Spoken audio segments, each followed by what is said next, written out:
All right, what is up, everybody? If you can't tell, I am mobile right now. I'm on my laptop. I'm down in Florida. I was planning on doing live streams, but it doesn't look like the my mobile network is going to allow me to. So, for what I wanted to talk about today, for tonight's live stream, I guess I'll just have to record it, which I'm doing now, and then upload it. So, welcome back, guys. Hope everybody's having a good one. I do my show Monday through Thursday at 10 p.m. Eastern Standard Time, typically live, but not tonight.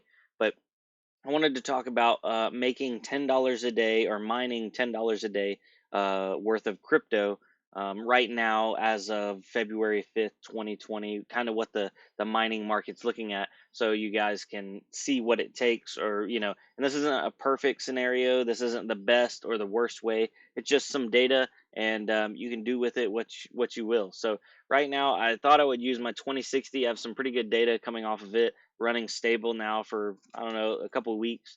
But the RTX 2060 Super is the exact card that I'm going to be talking about. Mine is a not a reference or a founder's edition. It's a gigabyte model, but still should be about the same. I am running it on NiceHash OS, so I'm letting it do full profit switching, and I'm running it on the high power setting.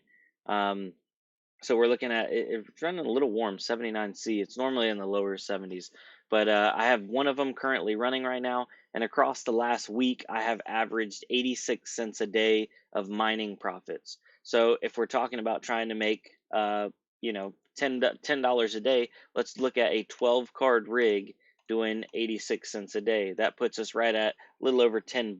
And you're like, okay, well, how much of that's going to be profit? What's going to be power? I was checking mine, and mine are burning right at about 130 watts, give or take. Some algorithms take a little bit more, some take a little bit less. It all depends on the profit switching, but on average, about 130 watts. You're looking at times 12 cards, so 1560 times 24 hours, and then divide by 1000.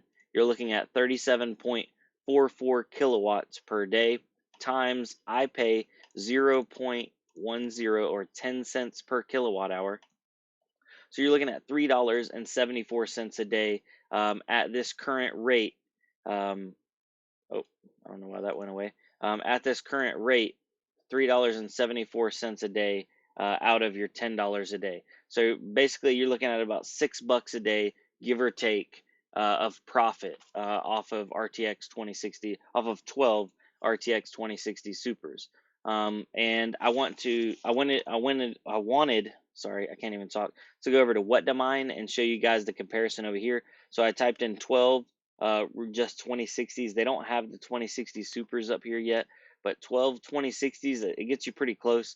It's showing this odd coin up here doing $10.88 a day and $7 as profit. So it's pretty close to that. All these others are a little bit further down, but a 2060 Super is going to be stronger. So that's why that 2060 Super is performing like at the very top of how these 2060s are performing. I wish What to Mine would add the Super Series cards. They don't have a 2070 Super or a 2080 Super.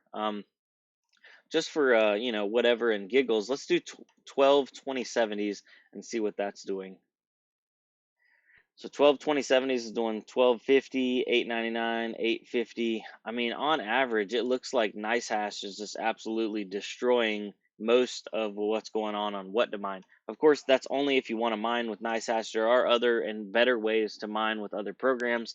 I did just come off of mining a lot of ETC through Ethermine directly, and I made quite a bit of profit by holding it because I was mining around that $4, $5, $6 pump, and I didn't sell off till it hit about 11, even $12, and I still didn't sell off all of it. Sold off about half of what I was holding, and it felt pretty good. So, and if we look at the 1-day chart on my 2060 Super, this is just one 2060 Super. In the last 24 hours, it did 96 cents. So, not a bad little card there. I just wanted to show you guys that data because I had it separated by itself, and I thought it was interesting to say the least. So, making some money in profit right now in a residential setting, if you have the right price electricity, is absolutely doable. And people always talk about ROI or return on investment. Let's go ahead and let's do a little calculations here. Let's bring it back down to just a single card. So for a single card, we'll average it out. Let's say 85 cents. Um, and you're looking at 130 watts times 24 hours divided by 1,000. You're looking at 3.12 kilowatt hours, and we're going to times that by the 10 cents per kilowatt. So you're looking at 31 cents a day out of, like, on average, I'd say 85 cents. So let's do 80, 85, take away, hold on, 0.31. You're looking at about 54 cents a day on the average. Today it actually would have been more. It would have been more like 60 cents. Um, and then let's times our profit by 30 days. So you're looking at 16 bucks a month times 12 months. In a year, that card in profit's going to make $194. And a lot of people are like, "Oh my God, that's horrible." You know, those cards are like $3.99. Let's see, actually, RTX 2060 Super. Let's see what the prices are. $3.99, $3.79. That's not a Super. That's a regular 2060. 2060, I think, yeah, 2060.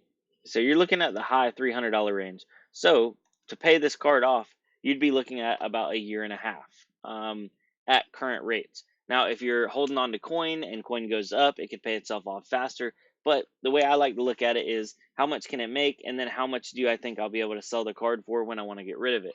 Obviously, if it depreciates, in half, say new cards come out, and I can get 150 bucks for it in a year. So 150 bucks plus our 194, we're looking at almost breaking even in a year if I wanted to get out of it, and if rates absolutely stayed flat. If things went up, it would only, it would basically be better. If things went down, it would be worse, but I would be able to get out without, losing my tail. So take that information with, a grain of salt. Everybody's got a different plan and a different strategy for how they do things, or want to do things. I'm just showing you guys a little bit of my mindset and how I do it. And guys, please don't think I'm telling you to go mine with NiceHash or go mine with Kudo Miner or go mine with, Ethermine. Those are just programs I'm using and I'm giving examples of.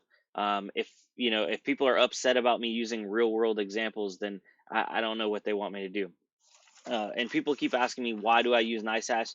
Uh, I'm liking NiceHash because it's putting me up towards the higher end of the profit scale. And with NiceHash OS, I'm not doing anything. I just plug it in and let the bad boy run. It auto switches. It finds what it needs to. I don't have to stay on top of it. Yes, it is lazy mining, but especially like me right now, I'm out on the road. I'm gonna be gone away from my house for the next 4 or 5 days. So I don't have the time or the access. Sometimes I don't even have any internet at all. So with that being said, NiceHash just takes care of everything and does all the switching and stuff for me. I will be revisiting Kudo Miner OS. I want to get two machines side by side, and I thought about it. I might do it with say, like, two 2060s or something, two identical cards and identical machines, and run one on NiceHash OS and then one on Kudo Miner, because those are basically like the direct competition for auto switching, auto converting mining platforms right now. Obviously, there are a ton of like more in-depth platforms like MinerStat. I'm playing around with that. Before I left, I was messing with that on my 470 rig. There's Hive OS, which we were talking about that. They actually released a statement now addressing some of the people that were hacked. Because I had some people that were commenting saying that, oh, Hive was not hacked. That didn't happen. And we had a few people in our Discord actually get this email from them, and some of these people weren't even people I was sharing access with or had shared access with me. But it was funny that it all happened around that same time frame. So it said, "Hello, we blocked out their name for security reasons. Our systems have detected that your account blank is probably hacked. So for your security, we have changed your password. To continue using your account, please do the following. Change your password using standard password reset on the website. Remember these simple security rules. Enable two-factor authentication. Password must not be too short. Never provide your password to third parties." And yeah, so with that being said, guys, it looks like if you're using two-factor and you got a good password and you're not sharing, you're pretty much safe on Hive. I don't know how or why the breach happened, but definitely a breach. I mean, um, everybody was affected that was in my shared group, and then there was other people at the same time that were being breached by the same people. Um, and people were like, "Oh, that was only 11 rigs that I showed on the ETC address." Most people were mining Ethereum, and I'll get a hold of the Ethereum address, but it looked like that wallet was holding about 600 Ether or Ethereum. So it definitely was not any small attack, and they were just grabbing anything and everything they could and editing the wallets to make it mine to their address. But with that being said, guys, I'm going to sign off. I hope y'all have a great evening. I am going to get back to doing stuff, and we'll be back tomorrow night, 10 p.m. Eastern Standard Time. I'm going to try to be live. We're going to be at a different location. If I have good enough internet, I will be. If not, it'll be another pre recorded show. But thank you guys. Peace out. I'll see you on the next one. Adios.